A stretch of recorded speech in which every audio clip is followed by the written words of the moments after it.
ஓம் ஸ்ரீ குருப்யோ நமः வக்ரதுண்ட மகாக்காய சூர்யோடிதமப்ரப நிர்விக்னம் குருமே தேவ சர்வகாரியேஷு சர்வதா. ஆன்மீகம் பிளஸ் நேயர்கள் அனைவருக்கும் ஜோதிட குருஜியின் இனிய வணக்கங்கள், வாழ்த்துக்கள், ஆசீர்வாதங்கள். புதற்கண் சப்ஸ்கிரைப் பண்ண அனைத்து இனிய நெஞ்சங்களுக்கும் எங்களது வாழ்த்துக்கள். சப்ஸ்கிரைப் பண்ணலையா பண்ணிக்கங்க. அப்போ தான் நாங்கள் போடுற பதிவுகள் உங்களுக்கு உடனுக்குடனே கிடைக்கும். பார்த்துட்டு நீங்கள் லைக் பண்ணுங்கள், கமெண்ட் பண்ணுங்கள், ஷேர் பண்ணுங்கள். அதேமாரி ஜாதகம் பார்க்கணும் விரிவாக அப்படின்னா கீழே கொடுத்துருக்காங்க நம்பர், அதில் காண்டாக்ட் பண்ணுங்கள். இப்போ இந்த அருமையான காணொலியில் நம்ம பார்க்க போகிறது என்ன அப்படின்னா சதுர் கிரக யோகம். என்ன சுவாமி குழப்புறீங்களே அப்படின்னு கேட்குறீங்களா? கரெக்டு. சதுர் அப்படின்னாலே 4ன்னு அர்த்தம். இந்த 4 கிரகங்கள் ஒரு இடத்துல இருந்ததுன்னா ஒவ்வொரு ராசிக்கும் மாறுதில்ல, அப்போ என்னென்ன பலன்கள் கிடைக்க போகிறது? இதெல்லாம் அபூர்வமான ஒரு நிகழ்வு. அப்பப்போ நடக்கும்னு சொல்லவே முடியாது.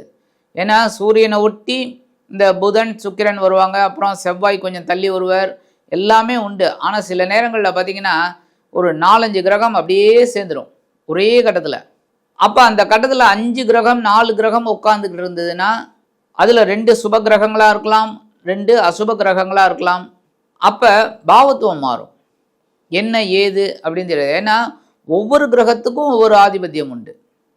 அப்போ 4 கிரகங்களோட 4 ஆதிபத்தியம் இருக்குது. இப்போ இந்த வகையில் இந்த 4 கிரகங்கள் அப்படின்னு சொல்கிறது என்னென்னா, சூரிய பகவான் ஆத்மகாரகன், அடுத்தது களத்திரக்காரகன் சுக்கிர பகவான், அடுத்தது அறிவு காரகன் புத பகவான். ஏன்னா மோரார்லஸ் இந்த 3 பேருமே கிட்டத்தட்ட ஒரே இதில் கட்டத்தில் வருவாங்க, இல்லைன்னா முன்ன பின்ன வருவாங்க. இப்போ அடிஷ்னலாக யார் இருக்காங்கன்னா மங்களக்காரகன் பூமிக்காரகன் செவ்வாய். இந்த 4 பேரும் மகர ராசியில், இதில் செவ்வாய் உச்சம். காலபுருஷ தத்துவத்தின்படி ஜீவனஸ்தானம் 10ஆம் இடம். இந்த 4 கிரகங்களும் கிரக யுத்தம் பண்ணிருக்கு. அபூர்வமான 4 கிரகங்களின் சேர்க்கை 15/1/2026 முதல் 28/1/2026 வரைக்கும் 14 நாட்கள் இருக்க போகிறது. இதில் பார்த்தீங்கன்னா சுக்கிரன் புதன் சுபகிரகம், செவ்வாய் சூரியன் அரை சுபர். ஆக இந்த 4 கிரகங்களும் மகர ராசியில் இருக்கிறதுனால இந்த உலகத்தில் சில பேரழிவு வரத்துக்கு வாய்ப்பு இருக்குது. அதேமாதிரி தொழில் ரீதியாக முடக்கம் வரத்துக்கு வாய்ப்பு இருக்குது. போராட்டங்கள் இதெல்லாம் அதிகமாக இருக்கும். போராட்டங்களம், ஏதாவது ஒரு விஷயத்தை வச்சுட்டு போராட்டம் அதிகமாக இருக்கும்.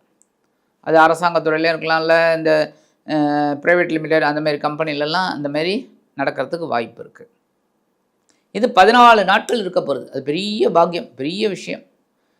இதில் இன்னொரு விஷயம் என்னென்னா, இந்த சந்திரன் 18/1/2026, 19/1/2026, 20/1/2026 3 நாள், கிட்டத்தட்ட 2.25 நாள் அங்கே உட்காந்துடுறார்.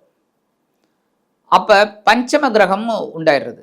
ஸோ ஒரு 3 நாளைக்கு பஞ்சமாதிபதி கிரகம் நடக்கிறது. அப்போ இந்த 14 நாட்கள் என்னென்ன மாதிரி பலன்களை ஒவ்வொரு ராசிக்கும் கொடுக்க போகிறது அப்படிங்கிறத பற்றி நம்ம இப்போ தெளிவாக பார்க்க போகிறோம். இப்போ இந்த பதிவுக்கு போகலாமா?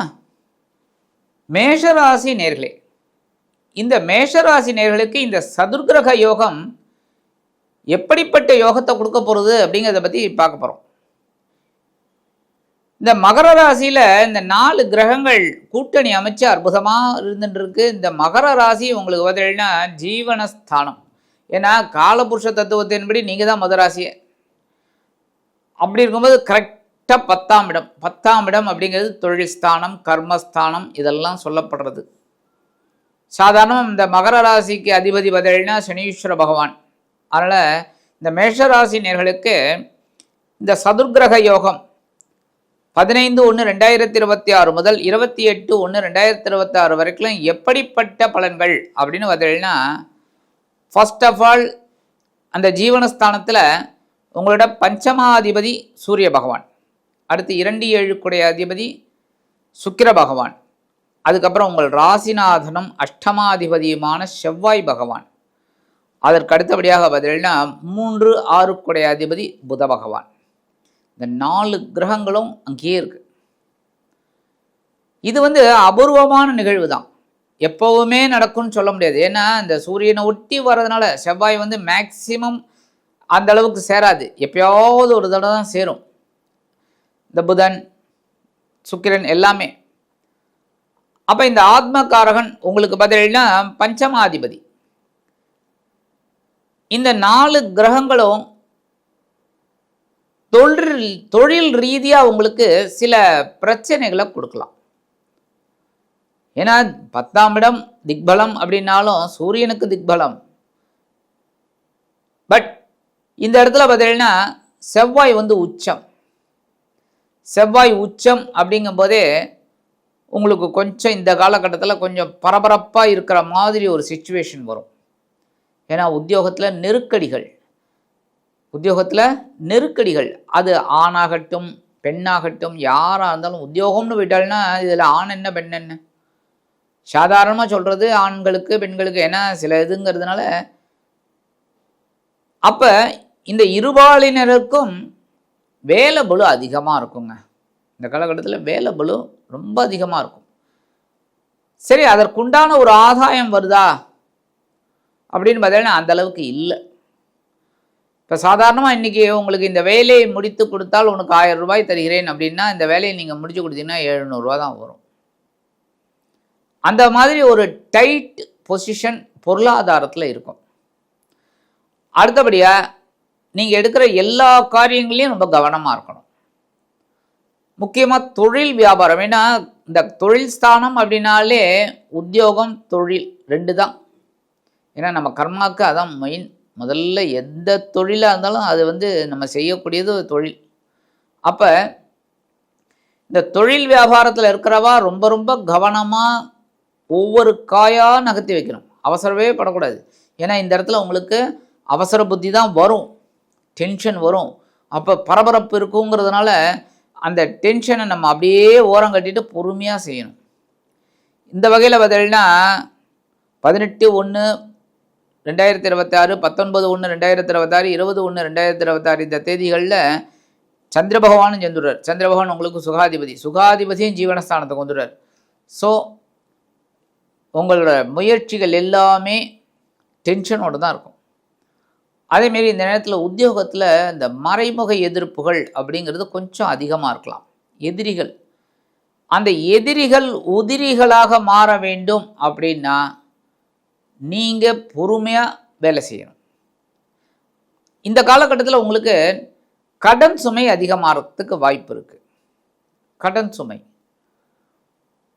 ஏன்னா இந்த காலகட்டத்தில் உங்களுக்கு சில நெருக்கடியான சம்பவங்கள் நடக்கலாம். அப்படிங்கிறதுல ஒரு மன அமைதி இருக்காது, குடும்பத்துலேயும் ஒரு ஒற்றுமை இருக்காது. இதெல்லாம் நீங்கள் எல்லாமே கவனமாக கேர் எடுத்து பொறுமையாக ஹேண்டில் பண்ணால் தான் ரொம்ப நல்லது. இப்போ பையனோ பொண்ணோ வெளிநாடு போய் படிச்சுட்டு இருக்கா, அவங்களுக்கு தேவையானதெல்லாம் செஞ்சு கொடுக்குற மாதிரி வரும் சிச்சுவேஷன். நீங்கள் அவங்களுக்கு பணம் அனுப்புகிற மாதிரி வரும். அப்போ நீங்கள் எல்லாத்துலேயும் கொஞ்சம் அவசரப்படாமல் நிதானமாக யோசித்து வேலை செய்கிறது நல்லது. இந்த காலகட்டத்தில் சில பேருக்கு உத்தியோக மாற்றமும் இருக்கலாம். ஏன்னா கோபம் அதிகமாக இருக்கும்போது இந்த உத்தியோகம் வேணாண்டா, வேறு உத்தியோகம் தேடலாம் அப்படிங்கிற மாதிரிலாம் இருக்கும்.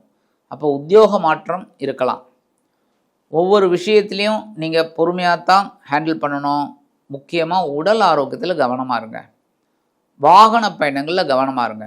ஏன்னா உங்களுக்கு அஷ்டமாதிபதி செவ்வாய் அங்கே உச்சமடைந்த செவ்வாய் 10ஆம் இடத்துல உபஜயஸ்தானங்களில் இருந்தால் ரொம்ப விசேஷம். ஆனால் இந்த சதுர்கிரக கூட்டணியில் இருக்கும்போது கவனமாக இருக்கணும் ஒவ்வொரு விஷயத்துலையும்.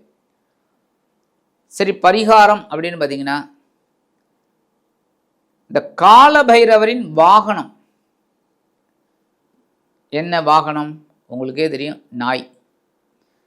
இந்த நாய்க்கு பிராணிகள் இருக்கு பார்த்தீங்கன்னா, நாய் பூனை இந்த மாதிரிலாம், அந்த பிராணிகளுக்கு ஏதாவது ஒரு இனிப்பு பிஸ்கட் வாங்கி போடுங்க. இதெல்லாம் தான் கர்மாவை குறைக்கிறதுக்கு வழி. இந்த சின்ன பரிகாரம் நீங்கள் பண்ணினாலே சதுர்கிரக யோகம், அதாவது சூரியன் செவ்வாய் புதன் சுக்கிரன் 4 பேர் சேர்ந்து உங்களுக்கு அதி அற்புதமான ஒரு முன்னேற்றத்தை கண்டிப்பாக கொடுப்பார் என்று கூறி விடைபெறுகிறேன். நன்றி, வணக்கம். மீண்டும் ஒரு அருமையான காணொளியில் உங்களை அற்புதமாக சந்திக்கிறேன். வாழ்த்துக்கள். வாழ்க வளமுடன்.